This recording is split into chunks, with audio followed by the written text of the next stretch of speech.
Hello, traders. It is Wednesday, April 17th, and it sounds like Harry has just joined me. So we are going to have a live event. As always, we like to start out with our previous picks so that you can see how they've performed. We'll do some market analysis, and then, of course, we're going to answer your questions, take a look at some of the stock symbols that you've got in mind. When you do post a stock symbol, both Harry and I ask, please tell us why you like it or why you hate it. Let us know what your rationale is behind it. Oftentimes, we just get a symbol. How do you like XYZ? Well, how do you like it? You long, you short? So anyway, if you can provide us with that flavor, tell us what you're thinking, then we're able to give you better feedback. Hello, Harry. How are you doing today? Hey, Pete. Pretty good. How are you? Things are good. We've got kind of a fun market to work with here, so we should Yeah. be able to find some picks. What was your pick last week? My pick last week was CVS short. Still good. And so CVS has been a great short. In fact, I posted it in the chat room again this morning early on. I absolutely love this gap higher yesterday. Look at that thing get pounded down. That is some serious whack-a-mole. Oh, no, you don't. There's the gap up early in the day. Blam. That is a real sign of selling pressure. And then the stock never recovers. That sets up this drift lower today. So I really like that one. I can't make it my pick of the day 2 weeks in a row. What was your pick that you had last week? It was NVIDIA long, I believe. And Okay. if you took NVIDIA long last Wednesday, it was just a matter of how much profit you wanted to take. Anywhere, I think when I called it, it was at around 850. And anywhere between 850 and 905, which is where it went to during the week, you would have done well. So if you took NVIDIA long, that would have worked out well for you. So both those picks would have been profitable for anyone that decided to follow them. For sure, yeah. Look at that. You had that compression and then that breakout. And the one thing about this pick is that when you got that breakout, I noticed on Thursday, you did not hesitate to take gains and to exit into that strength. So Very nicely done. And I've had a couple of other picks along the way I just wanted to highlight. This is from more than 10 days ago. It was Micron, MU. This is before we had that big sell-off before the jobs report. And The stock is feeling some pressure in here. But the idea was, I still like the stock, was to wait until the stock came back to that EMA 8. So your opportunity to get long was there, and the stock did hold up. But when you had the market starting to crumble, there's no reason to get long. So you should have held off on that. I've had some bearish picks in the meantime. I've had, let's see here, the last video I did, well, Starbucks was one of the picks that I had in there on the short side. This is from a week ago Sunday. That was actually a nice short. ACN was a short that I highlighted in my last video.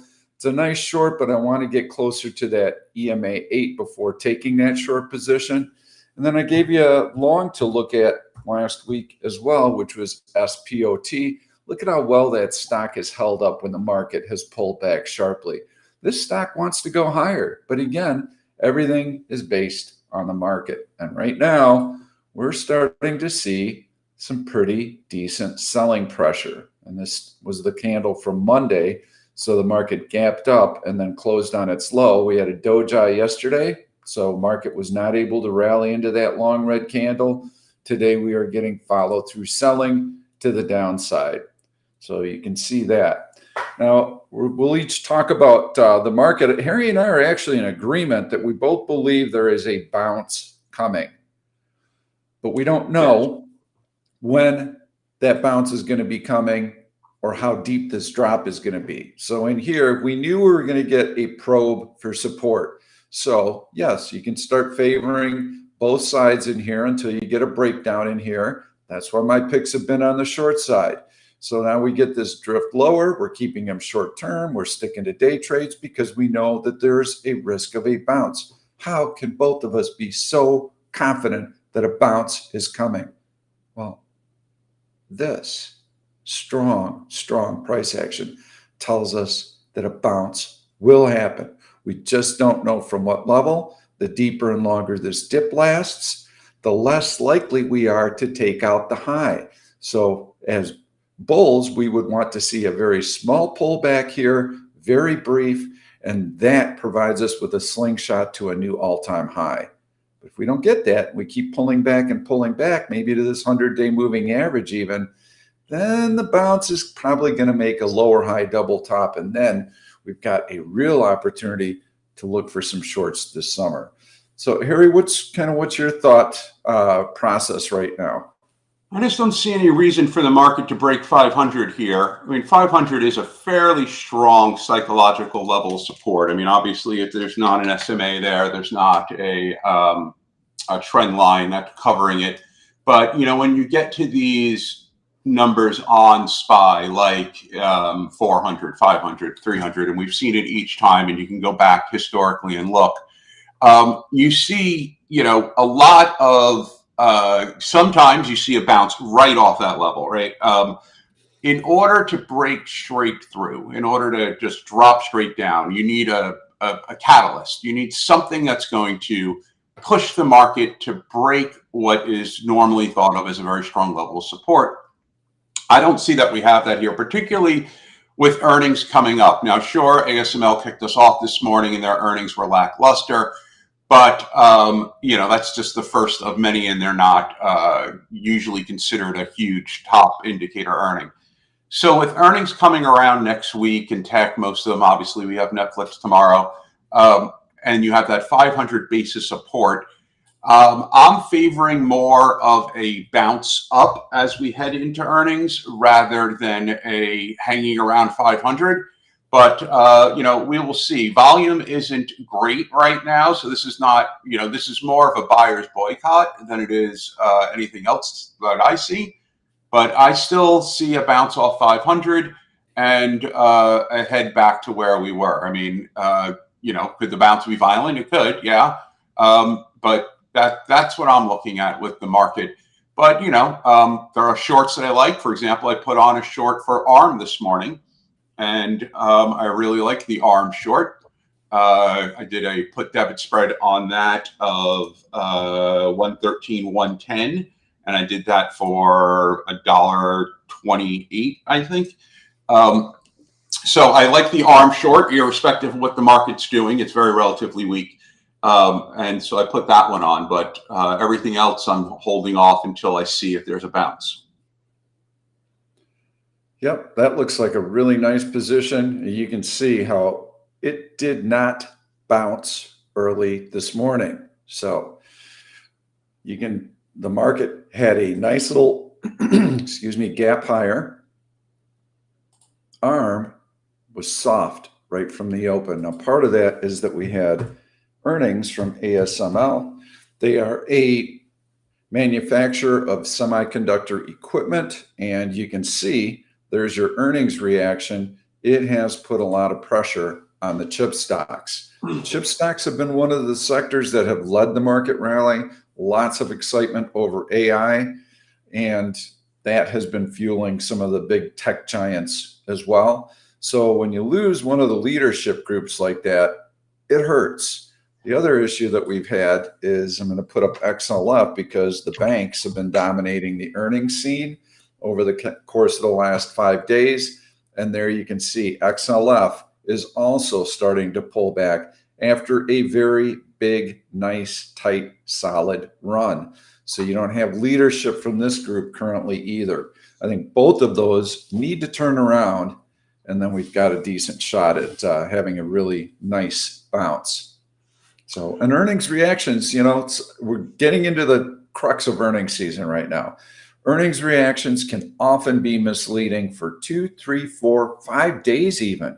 Mm-hmm. And that initial move is not always the indicative of the future direction of the stock. So be very careful. That's why we always suggest, you know, Give the stock 5 or 10 days to settle out after that earnings announcement, because it could look a lot different after that time has passed.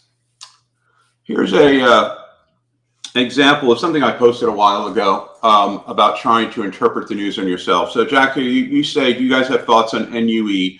Biden calling for increased tariffs on Chinese steel. Stock doesn't look terribly strong before the news, but wasn't sure if that would be enough to be short to get clear. Well, first off, NUE is up today on a day where the market's down. So right off the bat, the stock is strong. Secondly, it's bouncing off of its 50 SMA. So when you're looking at the SMA and you're looking at that level of support on NYU hasn't been broken since November of last year. So you're looking at this level of support here. You're looking at relative strength today. So just looking at the chart alone, obviously there's no reason to short. But now you're saying, okay, but there's potential news on the horizon. But is there? You read that headline, right? I'm guaranteeing you read the headline. Probably not. Did you read the whole article? You probably grabbed the headline, maybe the first couple of points in the article. Did you know Biden just came out and said, no, I'm not doing that. There is no trade war with China. So, you know, when you're trying to interpret the news, and, you know, is it a clickbait headline? Is it just is it verified? Do you know for a fact that's happening? And even if it does happen, do you know what the response of metal stocks have been when tariffs have been placed in the past? And do you know whether or not the assumption of tariffs on steel is already priced in to that stock? You don't know any of those things, right? Let alone know whether or not the report itself is correct, that there would be a tariff putting into place, which would be a big deal, granted. But putting aside whether or not that's even correct, you don't know what's priced in. You don't know the historical reaction. What you do know is the price action is telling you that this stock currently is strong. So certainly would not be shorting it. And that there is just an example of don't get too carried away with your own interpretation of what the news is saying. And even if you have a very clear idea of what the news is saying, do you know how much of that news is already priced in? Because I guarantee you reading that headline might be the first time you've heard of it, but there is no way that institutions haven't heard of this and been thinking about it for quite some time. So is it already priced in? Probably. So there's your answer on NUE. I think your last point was spot on. Institutions know every congressperson there is. They have their ear to the wall. They pay for this information. They know which way the wind is blowing. You and I don't have those resources. The headlines don't convey that information. Headlines are old news. What does convey that information is price action, because the institutions, if they feel they have something legitimate, if they feel they have an edge, they are going to act on it. And right now, this stock has a nice, strong, upward sloping pattern. There is no short here. Harry and I will show you 100 stocks today that are much, much, much better shorts than this stock. Yes. Because they are already breaking down technically. Institutions are selling them. That is the tailwind that we want at our back. Not, well, maybe this and maybe that, and maybe it can break down. And we want that breakdown already happening on heavy volume. That's what sets up a trade. And by the way, what you just said, very important, which is it is old news once it hits the headline. So keep in mind, there is a difference between acute news, right? Earthquake, boom, that's acute news, right? Nobody knew that was going to happen, right? Bam. Or some sort of traumatic event or some sort of big, clear announcement out of nowhere, someone stepping, whatever. Acute news, where you can be reasonably certain that, like an earthquake, you can be 100% certain chance of nobody knew, right? CEO stepping down out of nowhere, supposedly a surprise, but chances are some people kind of had an inkling. And then you have things like President Biden discussing tariffs. Okay, you can be rest assured that if it's not acute news, right? If it's not news that just flash happened and everyone's learning about it at the same time, that institutions knew about this before you did. Maybe it was an hour before, maybe it was days before, maybe months before, but they knew about it. And their response to that is written in the price action. So yes, you might see when news is announced some algo changes, you might see some retail trading going on, but the real mover of the market, which are institutions, will have priced that in already. So try to differentiate between news that you're getting at the same time as everyone else, or news of, did institutions know about this already? And if they did they act on it? So that's just something to keep in mind. Meta, short, someone said, specifically the weakness on the 11:35 Eastern time candle. With room, it looks like it has on the daily, lower along with SPY trending lower. What are your thoughts on that info? So let me take a look at Meta here. Yeah, I see the candle you're talking about. But again, I don't know how many times I could say, look at the daily chart first, look at the daily chart first, look at the daily chart first. Look at the daily chart first. What do you see on the daily chart? You see several lines of support here, right?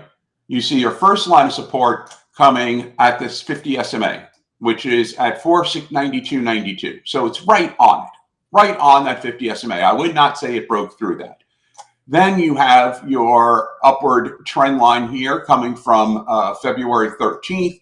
Just connect that over to April 1st and then continue on to the bottom of today. Now you have a trend line support there on the bottom. So you have two layers of support that looking at the daily chart will tell you, right? And if you get enough experience with it, you look at the daily chart, you can just see it. It's right there, bam, right? You have the SMAs up, you see the trend line. That should tell you, okay, let me place alerts here. Let me put down some alerts. Let's what would I consider confirmation here? Let me put an alert maybe at let's see here, 489, somewhere around there, to make sure it's a clean break. If you get that alert triggered, now you can start looking at it. You look at the market and you say, okay, maybe now it's a good short. But wait for those alerts to go off. Always look at the daily chart first. Always, always, always. Yeah, I have on my chart here, you'll see this red line. This is AVWAP-E. It's calculated from the last earnings announcement. I find it to be very relevant. That is also coming into play right here. So you would need to get below those support levels. The other thing is you don't want to be hokey poking around. Poke, poke, poke, poke. That's not what you want to see. When you take out a support level, you want to attack it from a higher level with stacked red candles, and you want to blow through it. You don't want to poke at it. You want to blow through it. I'm not seeing that right now, but there are many stocks that we'll be able to show you that have that pattern where I can actually go into breakdown ×2. And somebody asked me about Alibaba. There you have a upward sloping trend line right here. Got a touch there. These are automated trend lines. That's the way that you like to attack it, with these long red candles. That's the way that you like to break through it, is with these long red candles. And this stock, by the way, notice it has been weak for a long time.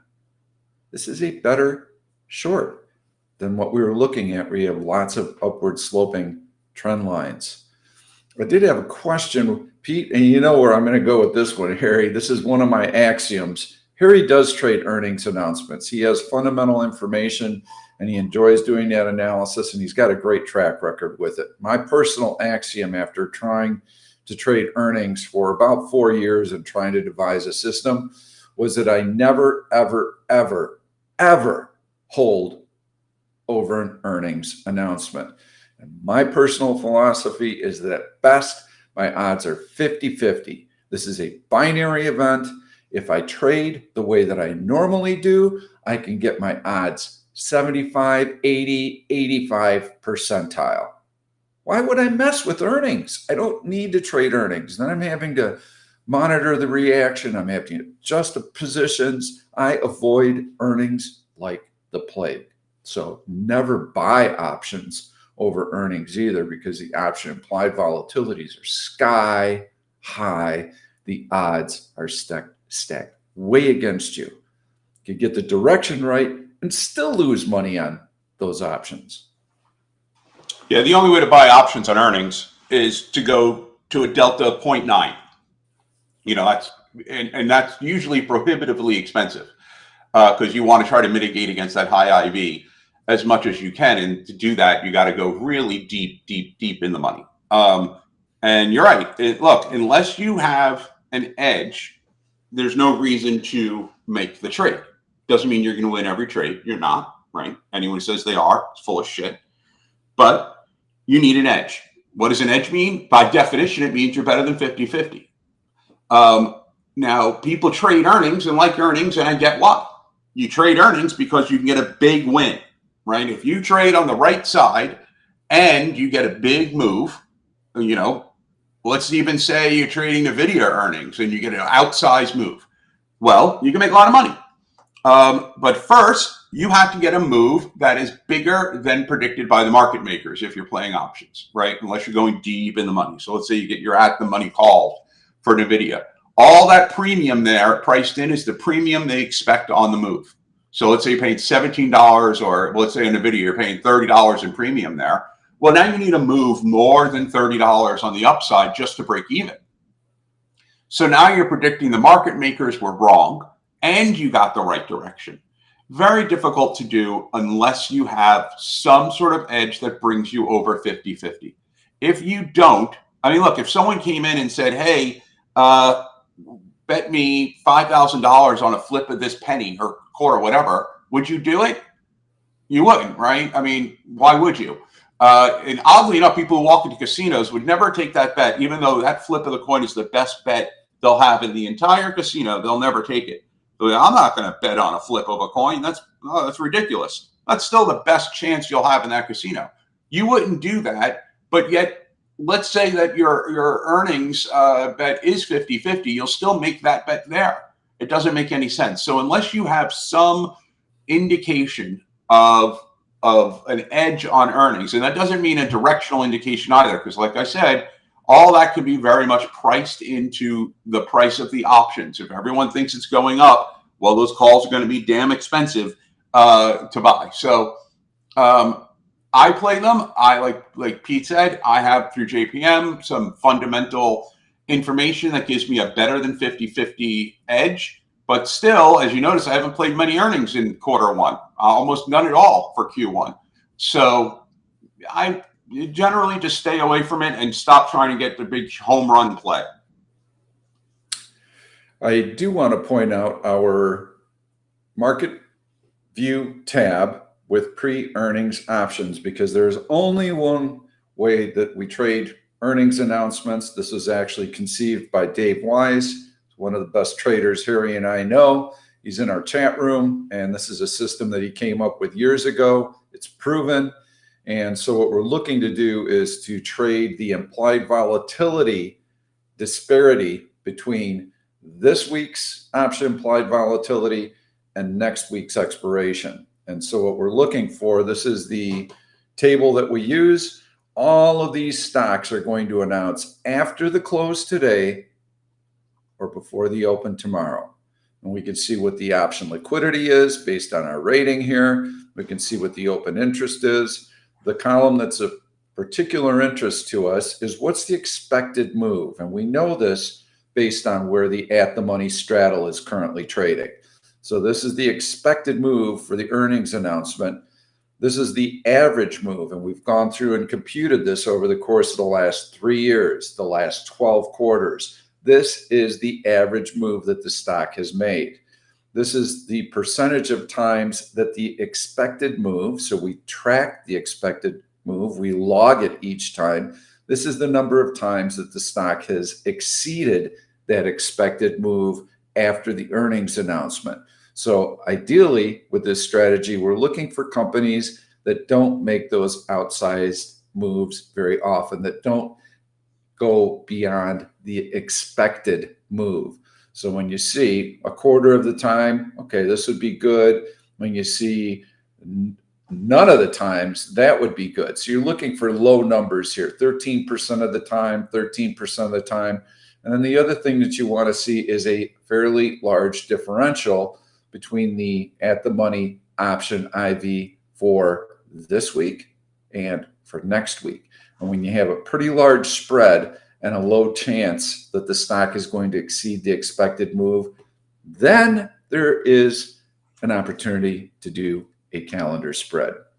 So I just wanted to point that out. So it's not as though we don't trade earnings ever. It's that's a good system, and we trade before and after. It is. Just keep in mind, do not do an earnings time spread, calendar spread, if you don't completely understand how it works. You know how many times I put a time spread on, the stock responds positively to earnings but goes way beyond its expected move. So the time spread's fucked, right? It's gone. But everyone's so many like, yeah, this is great. It worked perfectly. Nice trade. Okay, you don't get it. We didn't want that move. We wanted a move that, as Pete said, stays within that range. And it's the simplest thing in the world. You just add up the cost of the at the money call and the cost of the at the money put. There's your expected range, give or take, right? Plus or minus. That's the range you want to stay in. You don't want it to go above that or below that range at all. If it stays in that range, then the IV crush, which will hit this week more than next week, will make you money on the trade. But if it goes outside that expected range, it won't. That's why you're looking for stocks that have a low probability historically of going outside the range. Or to put it another way, stocks that market makers tend to get right. The ones that the market makers don't tend to over or underestimate and tend to get pretty much on the money. Those are the stocks you want to do time spreads on. But if you don't understand what mechanism, how an IV is dropping, why IV is dropping, how it's dropping more this week than next week, how that mechanism is making you money on the time spread, don't do the trade. And make that a general mantra for yourself. If you don't understand how to do a trade and what is causing it and what the scenarios that could play out are, don't do it. Just don't do a butterfly, don't do a debit spread until you absolutely 100% know how that trade works. Here, I'm going to show another feature we have for earnings because what the heck, we're in the middle of earnings season. It's coming up here. ASML, I just happened to bring this chart up because they announced earnings after the close, or excuse me, before the open today. Earnings reaction, E-reaction is a tab that we have in Option Stalker Pro. So when the company announces, we can go back and see what that initial price action has been on a 5-minute chart for each of the last 4 quarters. Is there a pattern? Is there a tendency that we can kind of sink our teeth into? Well, with ASML, you can see gap down, follow through. Okay, gap down, follow through. All right, gap down, not much follow through, but okay, we can see that it has a tendency to follow through in the original direction of that reaction. Gap up, follow through. So it's just another piece of information. This is not solely something that you would trade off of, but you can see gap down, follow through. It's a really nice tool. For those of you that are trading post earnings, highly suggest using it. And in custom search, we have so many ways to search and filter out earnings. Who's going to be announcing? Do they tend to rally into earnings? Who did announce? What has the reaction been since the announcement? So we've got all of this built in. I think it's unique to Option Stalker Pro. I don't think that other platforms have nearly as much information surrounding earnings. Someone asked here, what is my plan with the Marvel BPS? So obviously I have a bullish put spread on Marvel 69.68. Today it broke below that. It's actually started the day fine. It was all the way up by 69 and was just fine leaving it on. Now it broke below it. The question is now you can close it out, obviously, and take a loss. Or you can buy back the short puts and ride the long puts. Now, the idea would be, let's say I bought back the short puts right now for $2.48.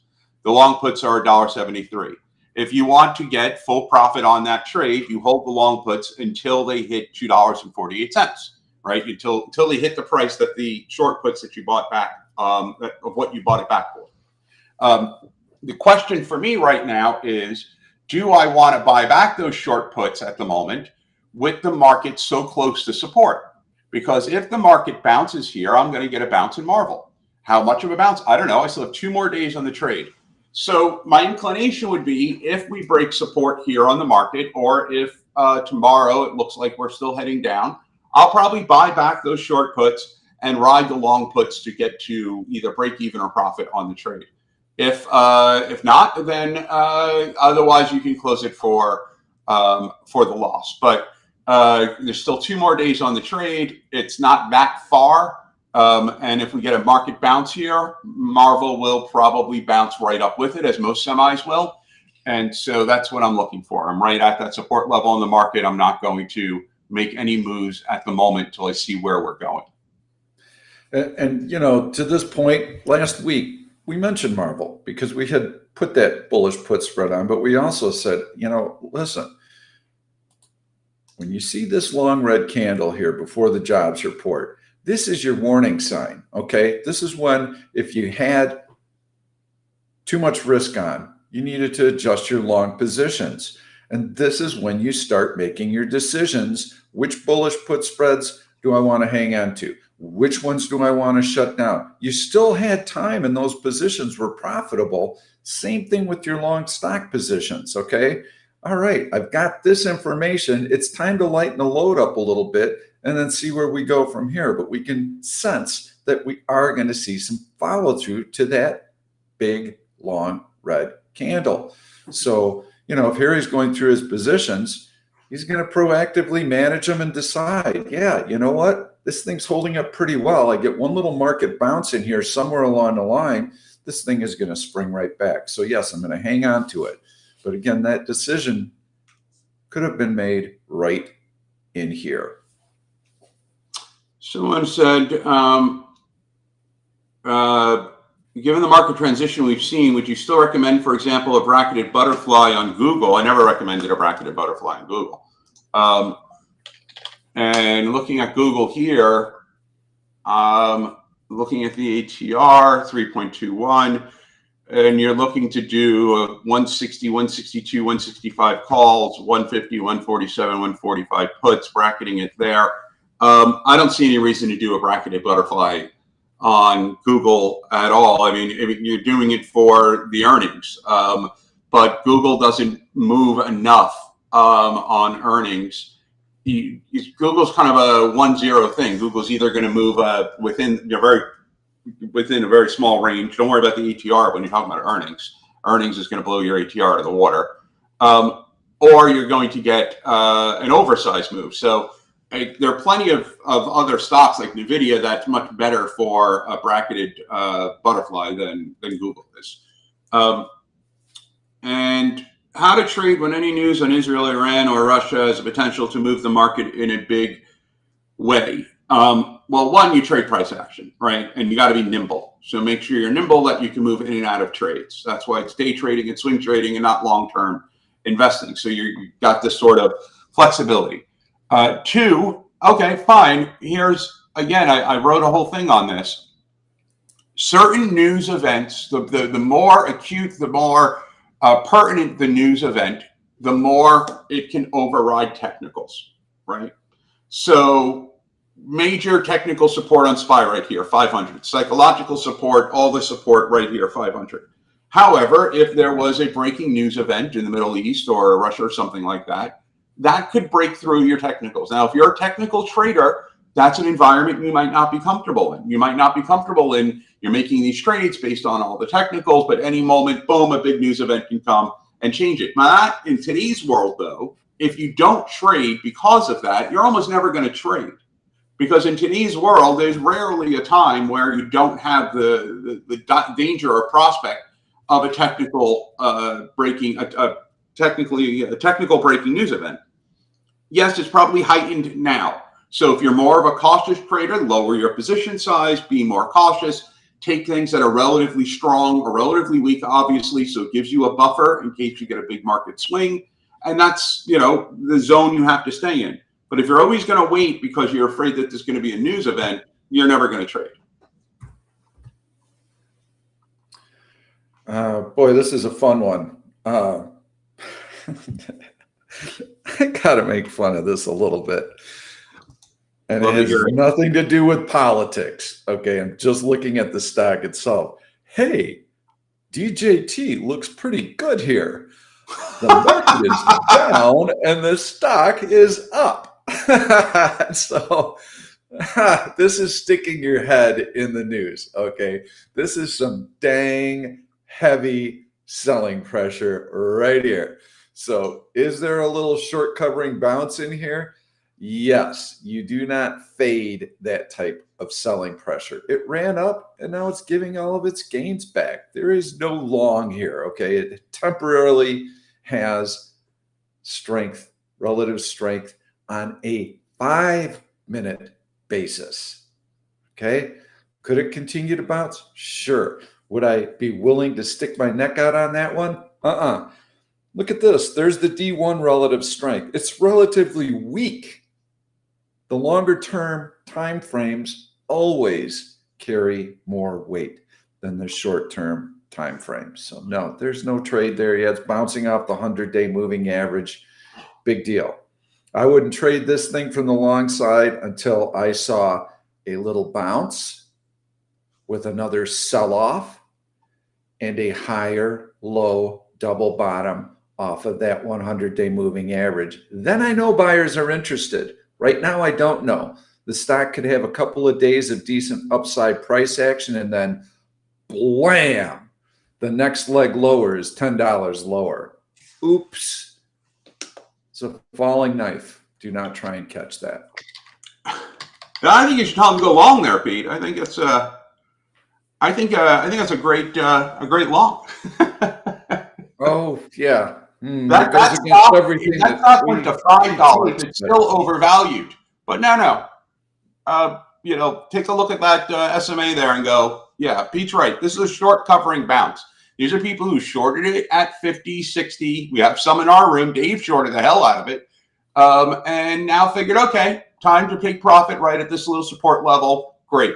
So you're getting a little short covering bounce. When the short covering bounce is over, who knows? But that thing is a meme stock, and it is news driven. But if you're just looking at the stock, I mean, look, again, if that stock went to $5, technically, fundamentally, it's still overvalued. So that should tell you that all of the action on that stock is going to be retail, and you know what happens there. So you're getting that short covering retail bounce right now. And this is the mentality that people get into. I've been told to buy low and sell high. Look, the stock has pulled back so far. This is a good place to buy it, because if it gets back up there, if it even gets halfway up there, I'm going to get rich. And so they start buying dips like this, not understanding that this selling pressure is telling you exactly what is happening. The large money, the big money, is selling everything they can get their hands on. And so there's a little bounce that lures in some dip buyers. They're going to get the door slammed in their face, and then you're going to get another leg lower. So this would have to form a base over a long period of time, weeks at minimum, and with higher lows before I would stick my head in that news. Someone wants to know what the name of the song on our intro is. I don't know, Will, if you know what that is. Let's see here. How far back in the daily chart can you consider? For example, INSP has been trending up since November, but still down compared to last April. INSP. Taking a look at that. I mean, when you're looking at the daily chart, my daily chart goes back several years, but I'm really looking in the past couple of months. I'm looking at the trend lines. Most trend lines are, start a month back, 2 months back. Some go further. INSP has a trend line that comes in, if you drew one from 1121 all the way up, and then you has one on the top part here. You could draw one from the top of 713. So, there you have it going back to July. But the fact that it's down since, what did you say here? Down since last year, but now in an upward trend. Pay more attention to the upward trend. That's what matters right now. What is it doing now? What is its current trend? I don't know how far back yours goes there, Pete. Yeah, I'm going back quite a few years here. Also, I can also just flip into a weekly chart and get a long-term perspective on it. On a weekly basis, it's still right in the middle of its horizontal trading range, but yeah, this is a nice little breakout to the upside on a daily basis. You've got a nice strong trend in here, a good breakout, little bullish flag, a couple of trend lines to get through, but not bad. Yeah. Here's where your technical bounce would come off 500 if you're looking for it. We'll see if it happens, but this is probably right around the area where you'd see a technical bounce off the bottom on the market. So this is what I'm waiting on here. Let's see if it happens here. And someone asked, would a D1 candle close below 500 be enough to close down all swings? No, I mean, you're not going to get a steady drop. You're going to get a constant test. So you might get a close below 500, and then you might get tomorrow it pops above 500. I mean, look historically, these 400, 300, 500, these lines take a while to either break or confirm.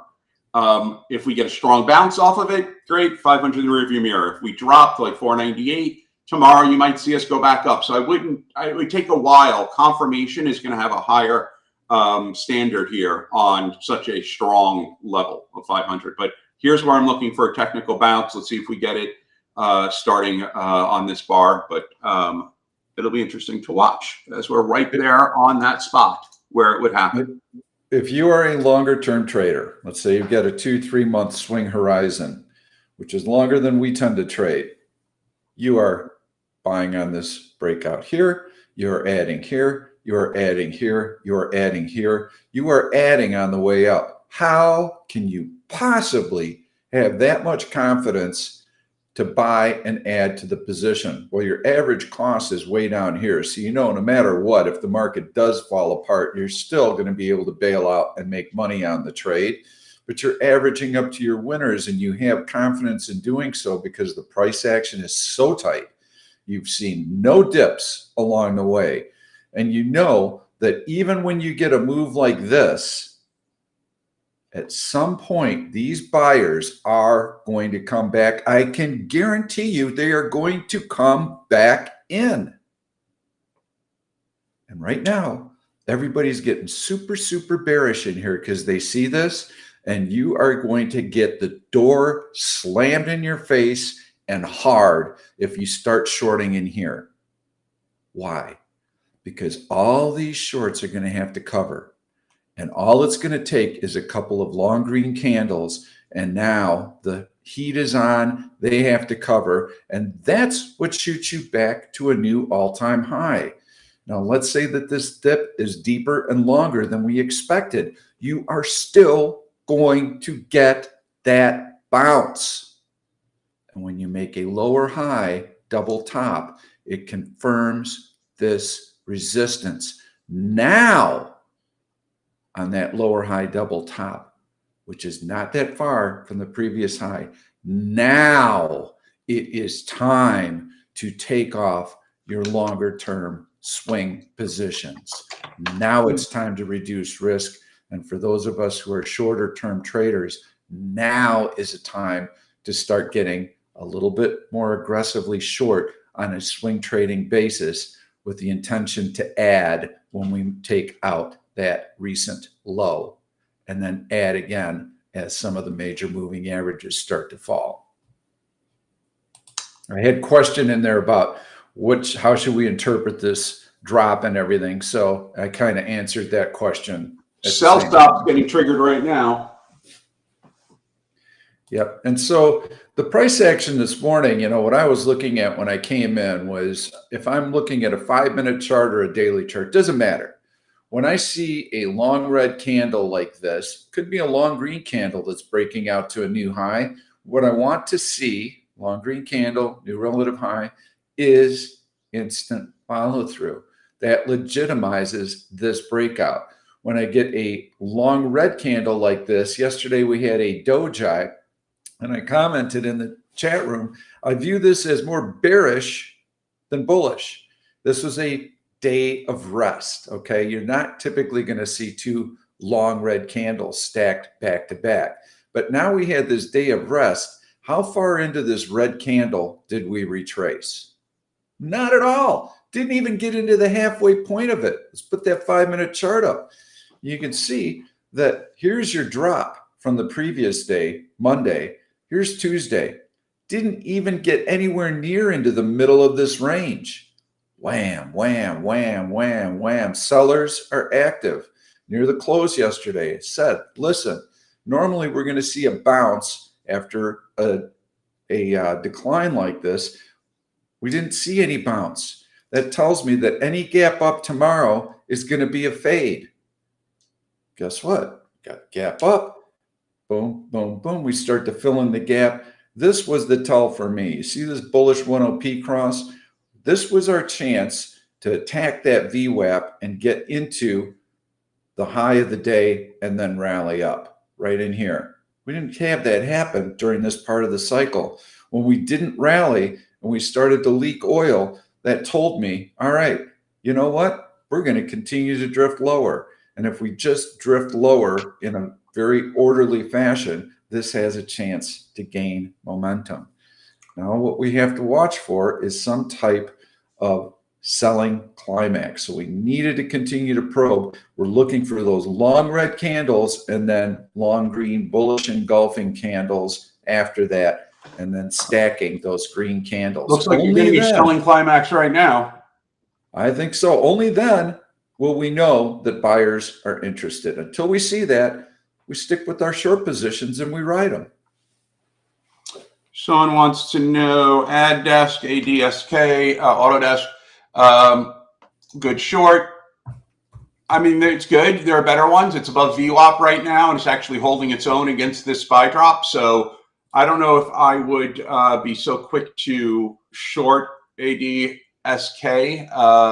given the fact that, yes, it had a huge gap down, but since that gap down, it really hasn't shown relative weakness. So you're playing off that gap and nothing else. The price action today really doesn't indicate a short on ADSK, but technically it could be. It's just there are better ones out there. I mean, it's not like shorting it's a terrible idea. It's just look at the price action, look at what the market's doing, and look at what it's doing today. And other than the gap down, it would be a strong stock, wouldn't it? Let's see. Do you take note of volume, and how can we find out if it's buying or selling? Is it transparent? Well, if it's green bar, it's buying. If it's a red bar, it's selling. So, and then you just have the volume on the bottom, and you put your 50-day average volume through that, so you could see is it high volume or low volume, and then you can, you know, green. Oh, look, it's going up. Positive volume. Oh, red going down. I'm not going to. If you ask that question, I'm not going to get into things like on balance volume and all that. Just put volume on your chart. Red good, up, red. I'm sorry, red down, green up. You know, kind of like a stoplight. Okay. We do also have these volume bars that we're able to highlight. So if the bar is hot pink like this, that means that this came on heavy volume relative to what that 5-minute bar would normally have. We have this across all time frames, by the way. If I were looking at a daily chart, I'd be able to see the same. And then this long green candle, this fluorescent colored green, that means that this took place on heavy volume. So it's easy for us to pick those points out in the chart. There's a 20-year bond auction coming up at 1 o'clock, which you think of it this way. If the market is looking for an excuse to pop, they could get it there, right? I mean, if you're looking for a possible, it could also get the excuse to stay below 500. But if its market's looking for any excuse, it could get it at you know, on something like that bond auction. But here you see that in almost that entire red candle being retraced. We're back up to 500 on SPY, and those sell stops that were triggered have been erased. So again, this is where I'm looking for that zone, this whole area. I'm looking for the bounce at this 500 level. I'm looking to see how strong it holds, and if we bounce off of it, if it's going to be defended or not. And another nice pattern too is a long red candle that's forming, hasn't completed, that finishes as a big, long, giant, bullish hammer with a big tail underneath it, that's another good one. This is not quite big enough to qualify for that, but you want that big washout.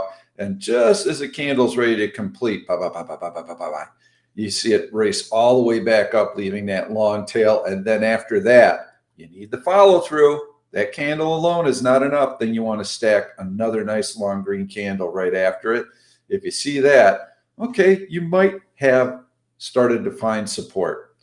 And then you want to stack green candles after that, especially after persistent selling like this, because what you have to be very cautious of, okay, is what we call a solo. And this is a trap. Oh, is this a beautiful trap that institutions set? They spark some short covering. You get this nice solo, this long green candle. Well, that gets everybody super excited. Oh, there's the low I've been waiting for. And then you buy, and they smack that thing right down. And what that does is it tells us that you didn't cover, you didn't cover your shorts, you held firm, you didn't buy, you did good. That selling and the way that that candle gets destroyed tells you you're on the right side and that the selling pressure is still very aggressive. And on that candle, I would actually add to short positions if I saw that. HD short, yeah, it was a good short all last week. I didn't play it, but it was good. Now look at the daily chart; it's right on support. It broke through a little bit, kind of like HD and Meta are in a sort of similar boat at the moment. HD has a better bearish trend, but they're both sitting on daily support. Meta, actually, the alert went off. So, but again, with the market right here, literally at 500, you could get a violent bounce, right? Any short you put on, I don't care how weak it is right now. If you get a violent bounce, it's not going to withstand it. If you think you should go to see a good long and we break below 500, it's not going to withstand that drop either. Right now is where you stop, reevaluate, and watch this market. It is at 500, literally on the penny. It's going to go, if it goes up, it's not going to be gradual. You'll probably see a violent bounce up, or you'll see the market just capitulate here and down it goes. So I would not touch anything at the moment until it is clear what the market is about to do. Because if you short here and this market bounces off 500 and finishes at 504, 505, you are fucked. And if it does that, then you can look for that bullish trend to continue tomorrow as well. So your shorts will be screwed. So give yourself a pause and watch the market, see what happens, see if we bounce off 500 and how much we bounce by.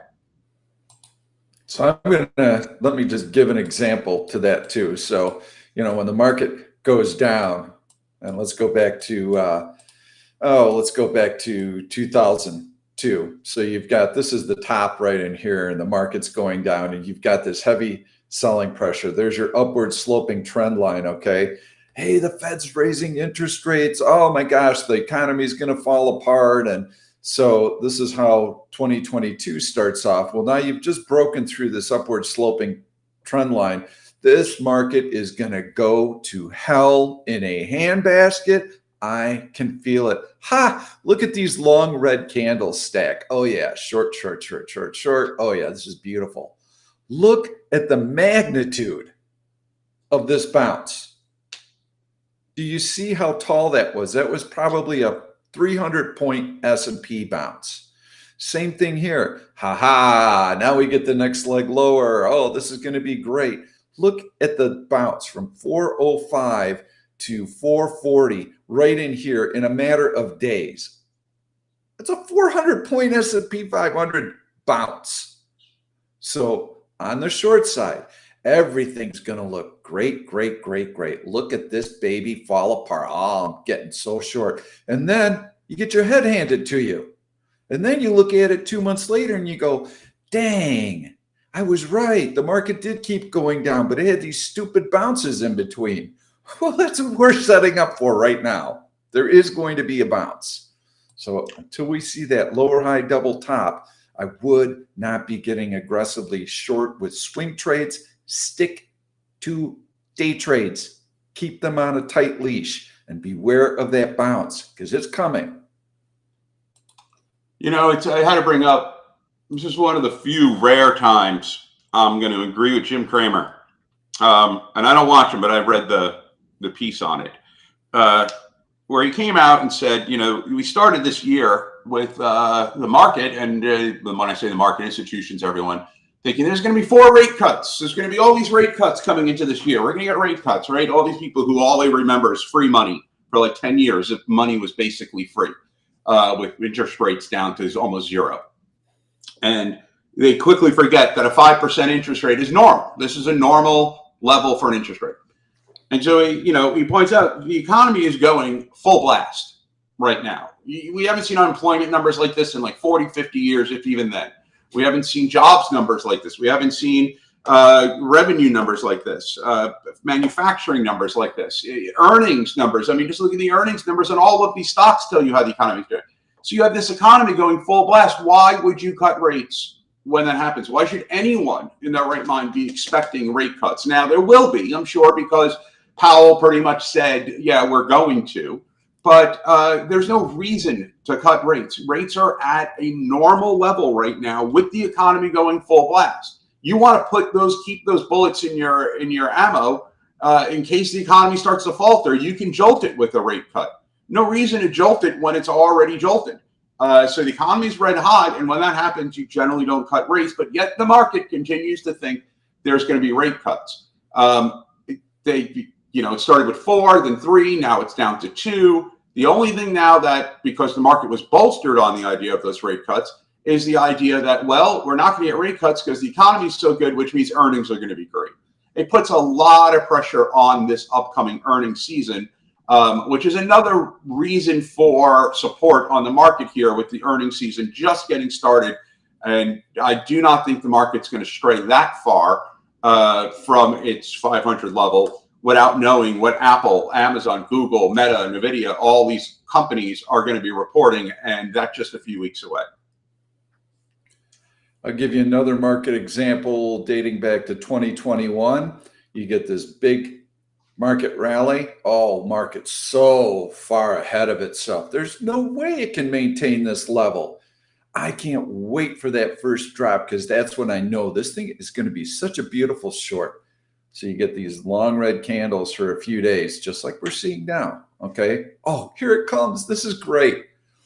Boom! See you later. Nice, tight price action, right? What have we seen recently? Nice, tight price action.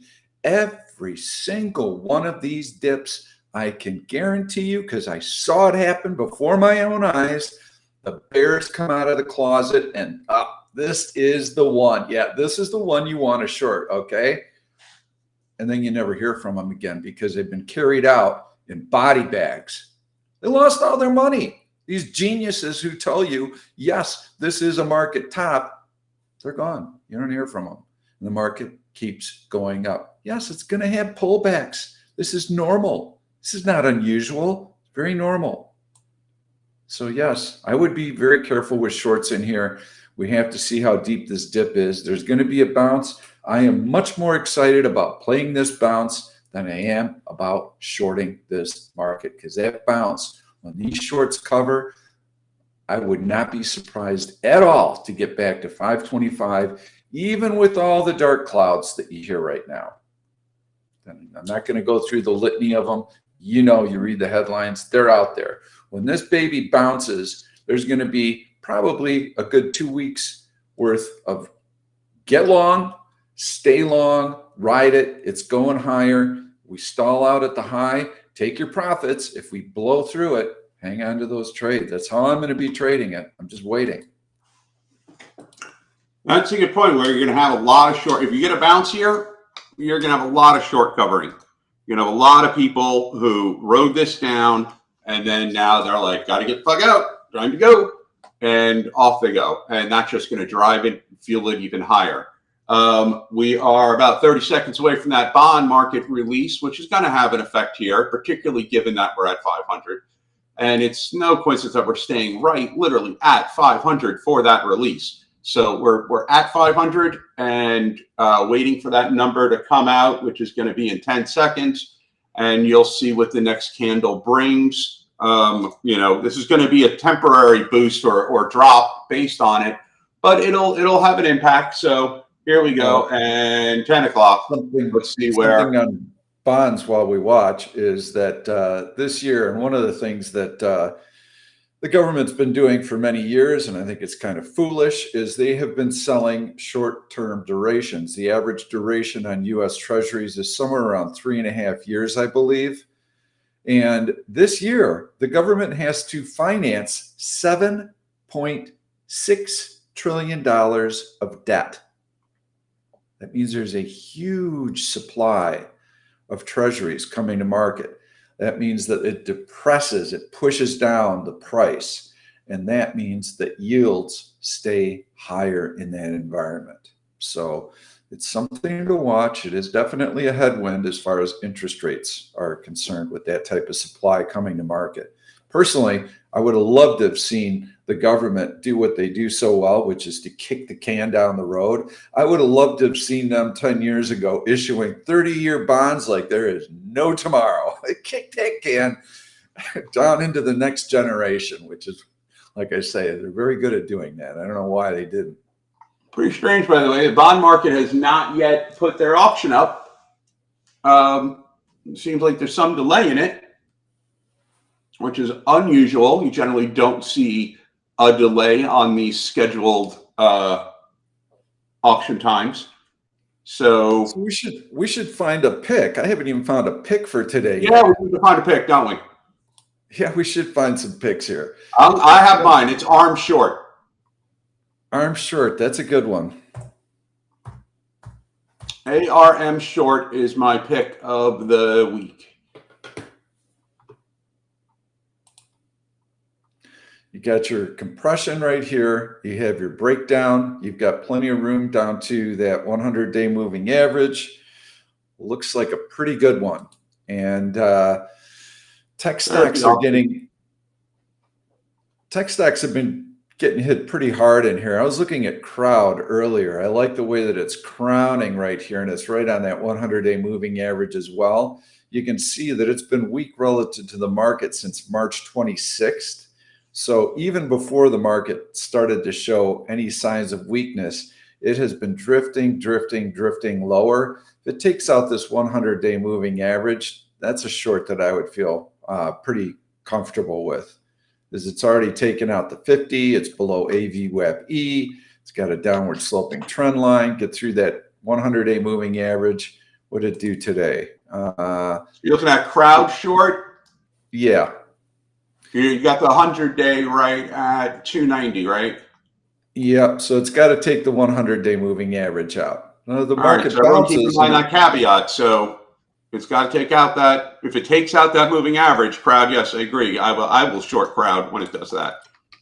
And I'm going to right-click, create alert. I'm going to set the rule. I'm going to go into an SMA and click that. And I'm using the 100-day moving average. So I'm going to select that, and I want it below that. All the criteria are selected, and it's saved. And now I will get an alert when that happens. And we probably should find a long, right? I mean, here we are talking, wait for this bounce, wait for this bounce. So we should have something in the hopper for that. I would think so. Let me see here. Good long. All right, here we are. I might have mine. And by the way, as we start looking through all the searches, 2 months ago, you couldn't find a good short to save your soul. And now all of a sudden, it's hard to find a good long because we've had markets selling. The searches and the number of candidates that come up in the searches tell us how we should be trading. So when it's lopsided, where you're seeing all really good bullish candidates and no bearish candidates, you should be sticking with the long side.